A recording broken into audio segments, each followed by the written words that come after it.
que esa postura esté apegada a la verdad, porque la verdad es incontrovertible, es poderosísima, y la mentira siempre se sostiene sobre un andamiaje endeble, y por eso el refrán de que la mentira tiene patas cortas. Y un elemento que parece común a todas las personas que recurren a la mentira para no tener que afrontar sus responsabilidades es que una mentira es sustituida por otra mentira, que es sustituida por otra mentira.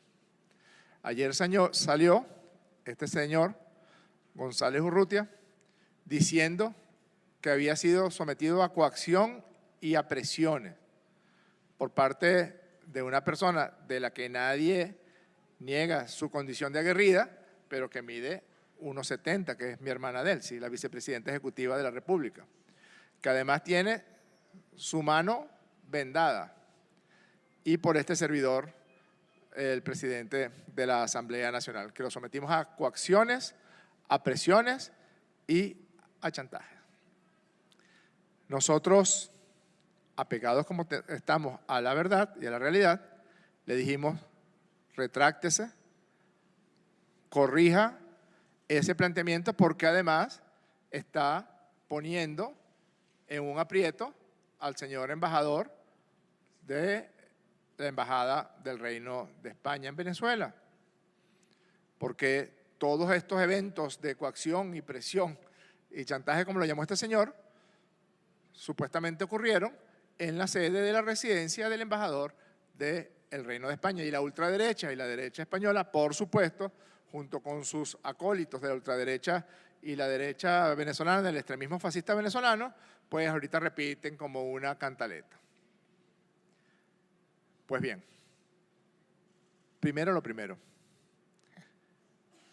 Ayer, el señor González Urrutia, buscando la manera de salirse de ese foso de arenas movedizas en las que se sumergió, trató de patalear, y como bien se sabe con las arenas movedizas, no hizo sino enterrarse un poco más.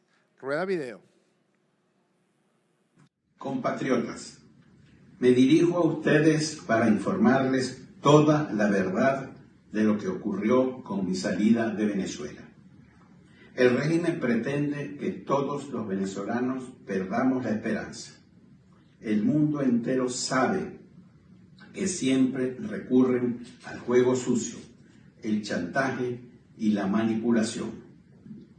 Estando en la residencia del embajador de España, el presidente de la Asamblea Nacional, Jorge Rodríguez, y la vicepresidenta de la República, Delcy Rodríguez,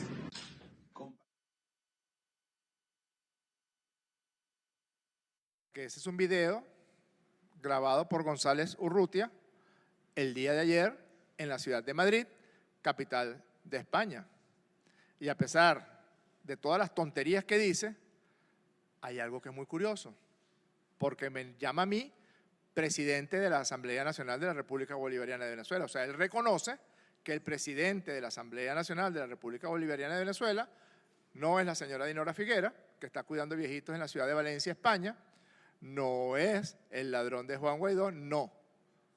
Según González Urrutia, el presidente de la Asamblea Nacional de la República Bolivariana de Venezuela se llama Jorge Rodríguez. Check. Porque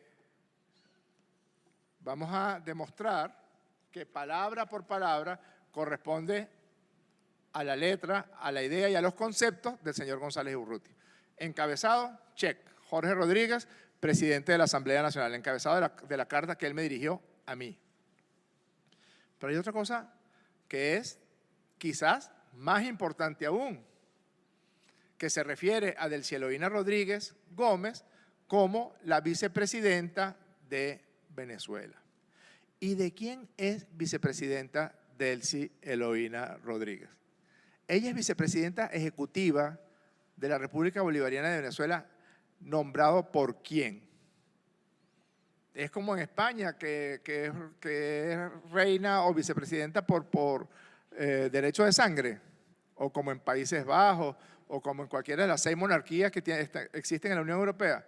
No, es nombrada vicepresidenta ejecutiva por el presidente constitucional de la República Bolivariana de Venezuela, Nicolás Maduro Moros, a confesión de parte, relevo de pruebas. Está reconociendo que el presidente de Venezuela se llama Nicolás Maduro Moros, que nombró a su vicepresidenta y que acudió allí. Sobre los llamados hechos de coacción, presión y chantaje. Al final les quiero decir algo sobre eso.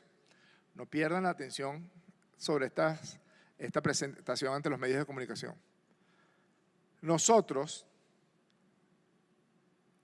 les habíamos dicho ayer, mantuvimos contacto con un interlocutor y con el señor González Urrutia a petición de ellos, porque el señor González Urrutia había expresado su deseo de abandonar el país, su deseo de huir del país. Y nos presentaría un documento donde se plasmarían cuál es su posición respecto a distintos tópicos de la vida política venezolana y a cuál sería su conducta, según lo que él dijera, al abandonar la República Bolivariana de Venezuela. Nos buscaron a nosotros después de que se avanzó en lo que, hay que decirlo con todas sus letras, y perdónenme, no quiero ser grosero, pero esto no es otra cosa que una capitulación. No lo digo yo, lo dice Jaime Bailey. Esta es una capitulación que hace el señor González Urrutia de una determinada posición y de una determinada aspiración que fue derrotada por el pueblo de Venezuela el 28 de julio. Esto es una capitulación. En términos estrictamente militares, si fuéramos militares y estuviéramos en una confrontación, es una rendición.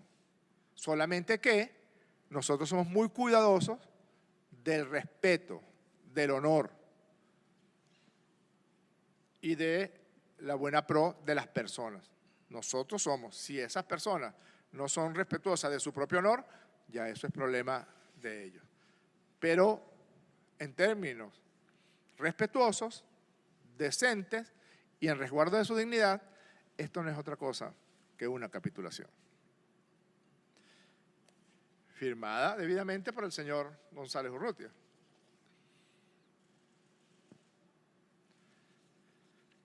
A los efectos de conversar sobre los puntos finales de su capitulación, fuimos convocados, la vicepresidenta ejecutiva de Venezuela, Delcy Rodríguez, y yo, a donde se encontraba en esos momentos el señor González Urrutia, que era la residencia del embajador del Reino de España.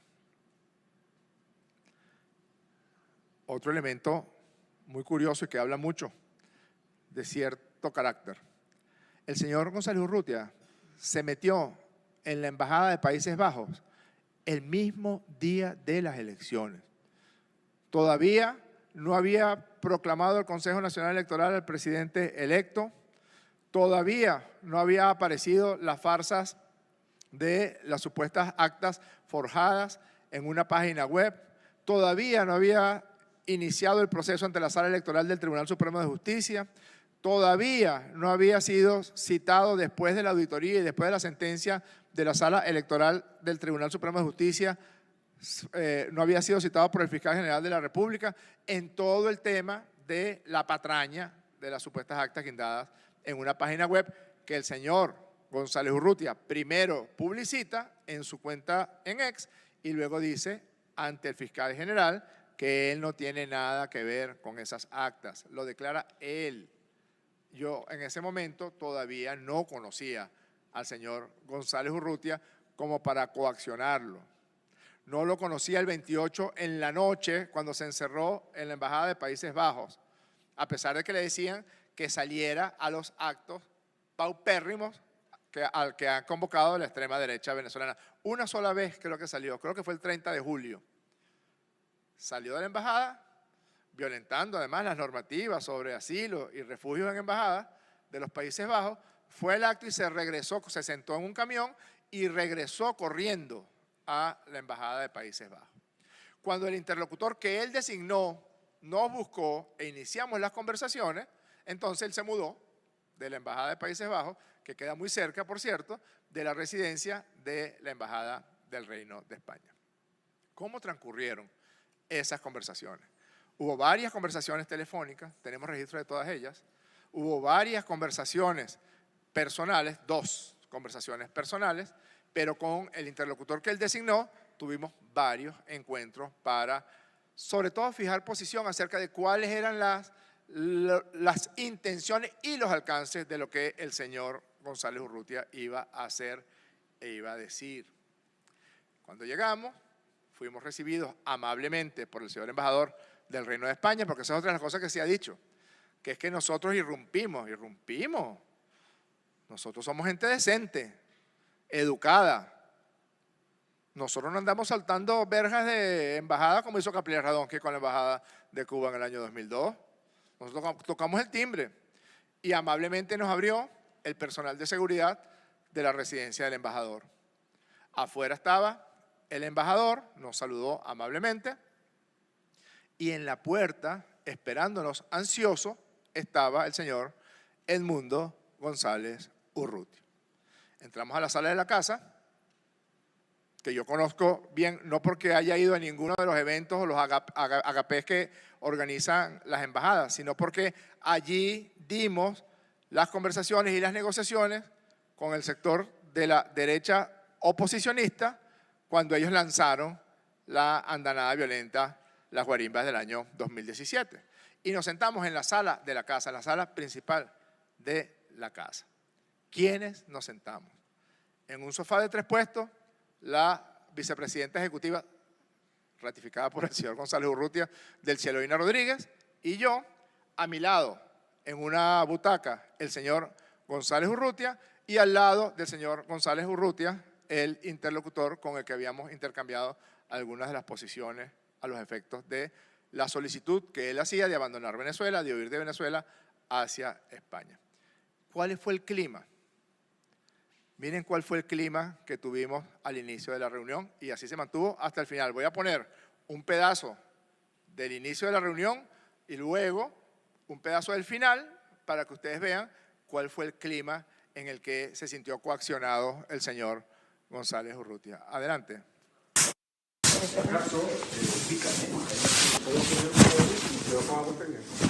Yo tengo mi pencil. No, pero esta tiene homeopatía.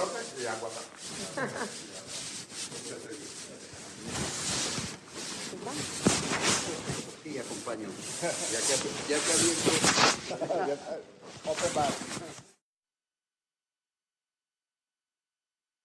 Cuando ya estábamos sentados, ¿se quieren tomar algo?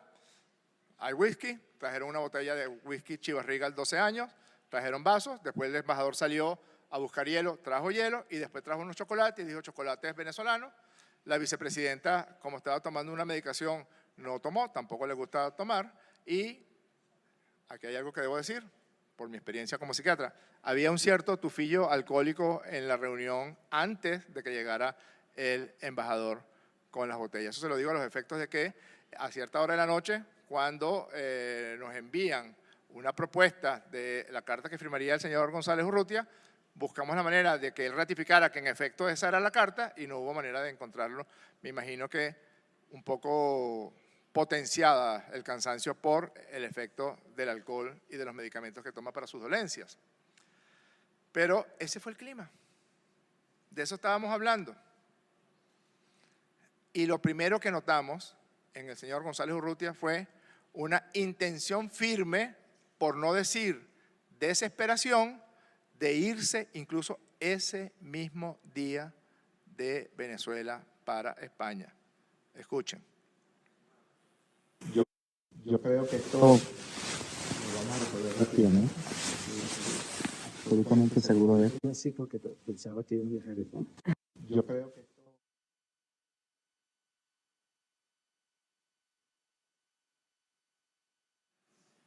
Yo le digo, creo que estamos bastante de acuerdo en los puntos que hemos hablado y la respuesta de él fue, vine así vestido, estaba vestido con un pantalón de los llamados pantalón cargo, un pantalón bastante ancho, unos zapatos de goma y una camisa cómoda y me dice, vine así, a recibirlo así, porque pensaba que iba a viajar hoy. Ustedes me dirán más bien, quienes resultamos presionados fuimos la vicepresidenta y yo, porque había la intención de, bueno, ya, de salir, de viajar. Y nosotros estábamos en el proceso de conversar con el gobierno de España, también tenemos prueba de eso, porque nosotros no somos locos como para decir, no, bueno, que venga un avión y aterrice en el Aeropuerto Internacional Simón Bolívar de Maiquetía y ni nos avisan, ni hay un acuerdo, eso es una cosa natural. El gobierno de España, es verdad lo que dice el canciller Álvarez, que la negociación del gobierno del Reino de España con el gobierno de la República Bolivariana de Venezuela se refirió a los términos del viaje del avión para que llegara a Maiquetía y después llevarse al señor Edmundo González Urrutia. Pero es cierto también que como estas conversaciones ocurrieron en la sede de la Embajada del Reino de España, el embajador es testigo de excepción. Así que cualquier cosa que ustedes consideren que pueda haber algún tipo de elemento sin fundamento que yo haga y no es así, pueden ir y hablarle y preguntarle al señor embajador del Reino de España. No se inmiscuyó más allá de traer unas bebidas y chocolate. Cuando vimos el borrador del documento, dijimos, sí, bueno, nos parece que esta es la posición del señor González Urrutia, bien. Y de los elementos que vimos en el documento, partieron algunos comentarios y algunas opiniones que paso a presentarles. También haya claridad en cuanto a que no vaya a haber elecciones libres ajenos a ustedes, entonces empiezan a proclamar gobierno en domicilio, a proclamar que existen. Ese tipo de gente y instituciones existe, a pesar de unos o de otros. Yo te pongo el ejemplo, siempre no es un buen ejemplo, pero tengo que hacer de una señora que estaba en Valencia, Dinora Figuera, y de la nuestra almohada, Lorenzo, sí que le llamaban al presidente, empezó por 9 días, como aquella cuña dije, no decía, también hay claridad. Ahí que no se entiende muy bien, es una broma que hago yo y que además acompaña el señor González Urrutia, es decir, el coaccionador, si existe esa palabra, al coaccionado, porque estábamos diciendo, mire, una cosa que nos preocupa y que además viola los términos de los derechos al asilo y las convenciones sobre asilo y refugio diplomático, es que vuelvan a aparecer eventos tan catastróficos como gente que se autoproclama una plaza o esta señora Figuera que peor aún se autoproclamó presidenta de la República Bolivariana de Venezuela desde España. Y yo ahí hice una broma que quizás las nuevas generaciones no la puedan entender cuando dije jefe por 9 días. Y yo dije, eso es una tienda muy vieja en Venezuela, se llama Engeve, y el señor González Urrutia me dijo, no es Engeve, es en Sears. Jefe por 9 días en Sears. Yo quiero que pasemos directamente al video número 5, no al 4, sino al 5. Pero antes, quiero decirle que el acomodo en la sala de la casa, se lo repito, del Cieloína en un sofá, yo al lado del Cieloína, González Urrutia a mi lado y al lado de González Urrutia el interlocutor con quien veníamos hablando. No queremos revelar su nombre y hemos colocado su voz, pero con algún nivel de distorsión, para evitar que las huestes fascistas en España, que los enfermos de odio, como Julio Borges, como Leopoldo López, como Ledesma, pues bueno, se lancen sobre este señor que no hizo otra cosa que servir de intérprete o servir de comunicador de los deseos del señor González Urrutia. Miren aquí, esto es muy importante porque es aquí donde este señor González Urrutia reconoce que él no va a estar creando gobiernos en el exilio, ni gobiernos de papelillo. Escuchen. Porque lo que conviene al país, y creo que es un momento igual. O sea, hay temas centrales mi invento de exilio, presidente de plástico y de papel, de papelillo, eso está claro y no está clarísimo, él y todo su tropa. La cantidad de arriba está la que manda, que si no por la oreja. Luego, el tema de respetar los poderes públicos, eso no se discute, ni se discute. Hay formas de decirlo, hay formas de expresarlo, por lo que a lo mejor podemos intentar algo. Yo no quería un día dormir con ese tema resuelto. ¿Se entendió? Yo digo, creo que le conviene al país y creo que el mundo, y esto es importante, porque al principio el trato que tuvimos la vicepresidenta y yo, no sé si él consideró eso que era una forma de coacción o de presión, fue señor embajador, porque en mi casa me enseñaron a tratar con respeto a mis mayores, a los mayores. Señor embajador. Y él dijo, no me llame embajador porque me siento viejo. Yo hice una broma, es que yo pocas veces consigo gente que sea mayor que yo, pero muy bien, con mucho gusto lo voy a tutear y lo empecé a tutear a partir de allí llamándolo Edmundo. Por eso aquí está así, no me consideren irrespetuoso por eso. Yo creo que lo que le conviene al país, y creo que Edmundo piensa igual, hay un tema central y invento de exigir presidentes de plástico, de papel, de papelillo. Dice Edmundo, eso lo dice, perdón, el interlocutor, que nada de presidencia de papelillo. Y Edmundo González dice, de acuerdo. Después, dice el interlocutor, eso está claro y Edmundo está clarísimo. Él y toda su tropa, y bueno, la garantía es que arriba está la que manda, hizo una broma sobre la esposa del señor González Urrutia. Luego está el tema de respetar los poderes públicos. Eso ni se discute. Hay formas de decirlo, hay formas de expresarlo. Podemos intentar algo, dice el interlocutor. Y el señor González Urrutia dice, yo me quiero ir a dormir con ese tema resuelto. Ya estamos nadando para lo hondo, ¿no? Luego se continúa la conversación y este interlocutor, que siempre ha estado buscando la manera de que pudiera salir del país, cumplir su deseo, el señor González Urrutia, que fue su deseo desde el día 1. Porque, no sé, si estás estresado, vete para la playa, vete para Galipán, vete para el Calvario. Pero si lo que quieres es salir corriendo, métete en una embajada.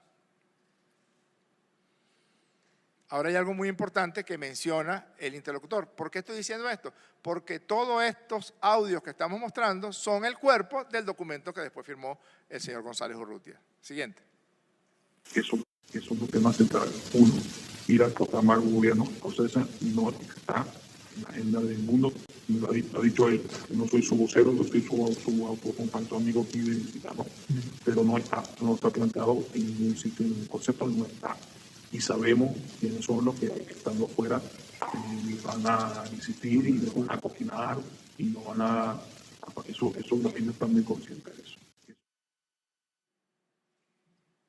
Este señor dice, son temas centrales y por eso está en la carta de González Urrutia. No están en la agenda. Uno, ir a proclamar un gobierno. Cosas de esas no están en la agenda del mundo. Lo ha dicho él.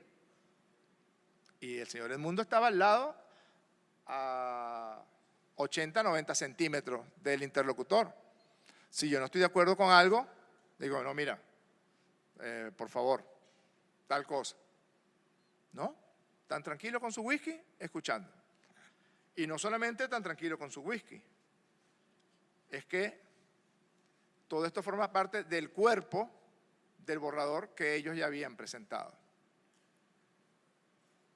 Y en efecto, ocurre que dice esto, de los gobiernos, de ir a proclamar un gobierno, y el interlocutor dice, eso no está en la agenda del mundo, lo ha dicho él. Tenemos además muchos más minutos de grabación, muchos registros, pero como si algo tiene uno, es su palabra, su nombre y su honor, la próxima vez que me diga mentiroso, o que yo lo coaccioné, o que lo presioné, piénselo 2 veces. Piénselo 2 veces. Porque incluso gente que no nos quiere, dice que bueno, que sí es una capitulación lo que usted firmó. Luego hicimos mención en la conversación de que los sectores fascistas, los sectores extremistas, estaban planeando hechos de violencia graves en contra de representantes de la Revolución Bolivariana, en contra del presidente de la República, en contra de la vicepresidenta ejecutiva, en contra del ministro del Poder Popular para las Relaciones Interiores, en contra de varios de los representantes de la Revolución Bolivariana.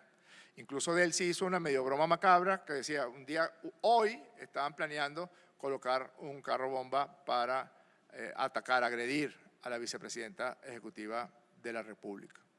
Y por eso le decimos, nosotros no hemos encontrado evidencias de que usted esté involucrado en estos hechos, pero sí tenemos evidencia de que la señora María Corina Machado y el círculo íntimo de ella alienta, comparte, financia y planifica este tipo de hechos. Colócalo, por favor. Así como podemos decir que usted no tiene ninguna relación con estos eventos tan peligrosos, no podemos decir lo mismo de la señora Machado. Hay ya muchas pruebas que involucran la participación directa de ella o de su equipo en eventos que pueden ser muy peligrosos. Sí.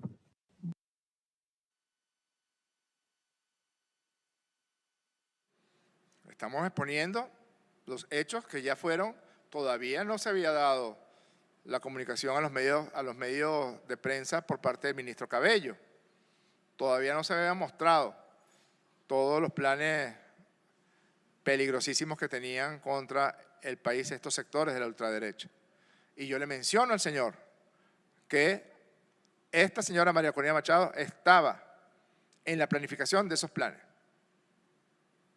¿Tan campante? Me dijo que sí. Tan campante.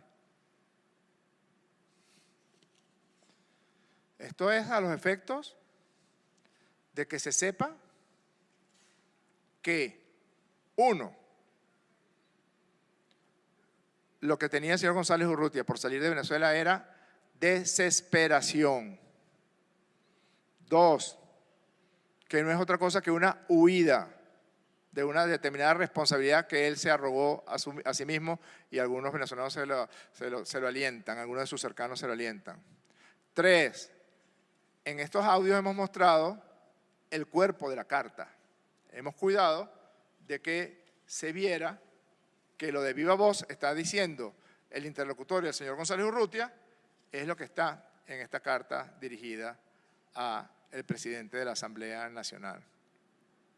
Incluso, yo les voy a leer un párrafo del comunicado que el señor González Urrutia presentó al llegar a Madrid, coaccionado y presionado como estaba.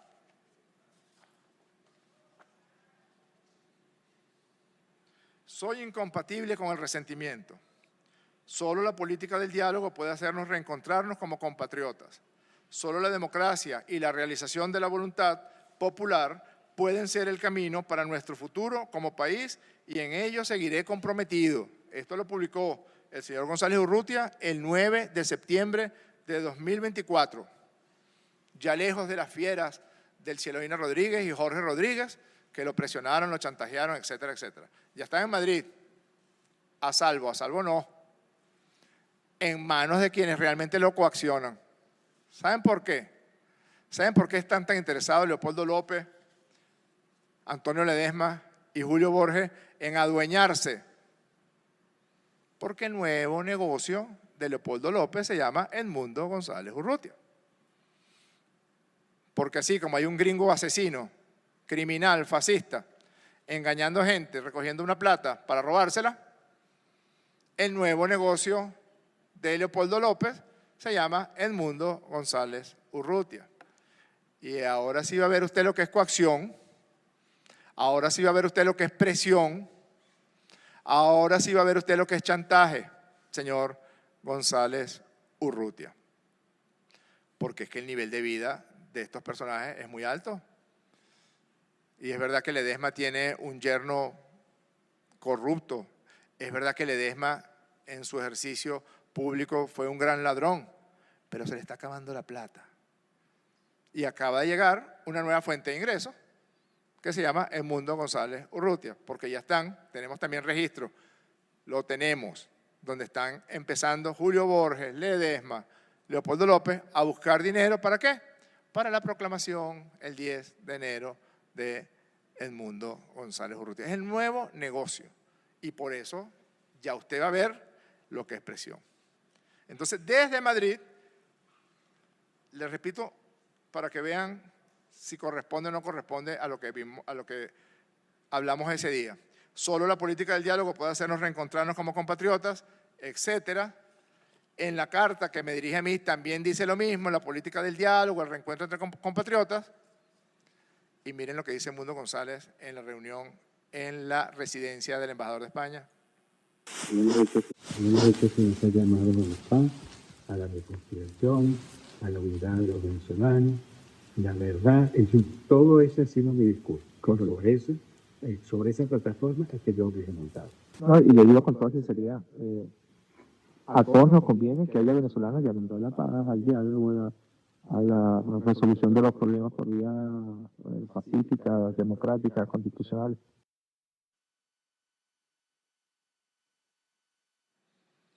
Lo mismo que dijo ahí estaba ya en su cabeza porque es lo mismo que había escrito en el borrador de la carta. Y lo mismo que dice en la carta ya firmada que me entrega a mí, ya con el registro fotográfico que le mostramos ayer, es lo que él dice en su primer comunicado antes de que las hienas les cayeran encima. Porque no es que el señor está reflejando la novela de Robert Louis Stevenson, yo ayer dije que era de Oscar Wilde. La novela de Robert Louis Stevenson, Dr. Jekyll y Mr. Hyde. No es que él a veces es Dr. Jekyll y publica lo de la pacificación y el reencuentro y después se vuelve el señor Hyde y empieza a decir que se va a juramentar el 10 de enero. Después vemos algo de eso. Que se va a juramentar, que no sé qué más, que fui sometido a coacción, a presiones. ¿Quién te estaba presionando? ¿Quién lo estaba presionando, señor, en Madrid el día 8 de septiembre en horas de la mañana? ¿Cómo es que en su intento de dejar de hundirse en esas arenas movedizas llenas de mentiras en las que se sumergió, incluso muerde la mano que le tiende el gobierno del Reino de España en forma de asilo? No le importa. No le importa porque inmediatamente Leopoldo López dijo, ¡qué barbaridad! González Urrutia fue coaccionado en la residencia del embajador de España. Coaccionado. Ustedes saben quién sí fue coaccionado y se mantuvo firme hasta su muerte. Y perdónenme que lo cite comparándolo con este señor. El presidente mártir Salvador Allende. Murió el 11 de septiembre en su ley, con su palabra, sin rendirse, sin capitular.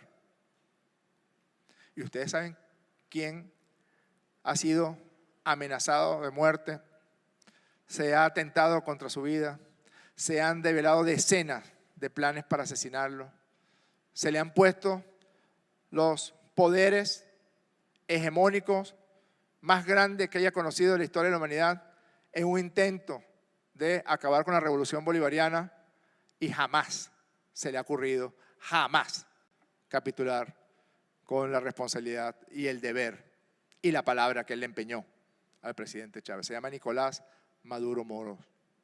Eso sí es coacción, eso sí es presión y se ha mantenido firme. Jamás se le hubiera ocurrido señalar, bueno, me voy, ustedes verán qué hacen con eso. Es mejor reconocer las cosas, señor González Urrutia. Reconocer, somos humanos y todos los humanos tenemos límites. Yo soy psiquiatra y no cirujano porque como cirujano sería muy malo. Y todos tenemos límites y todos tenemos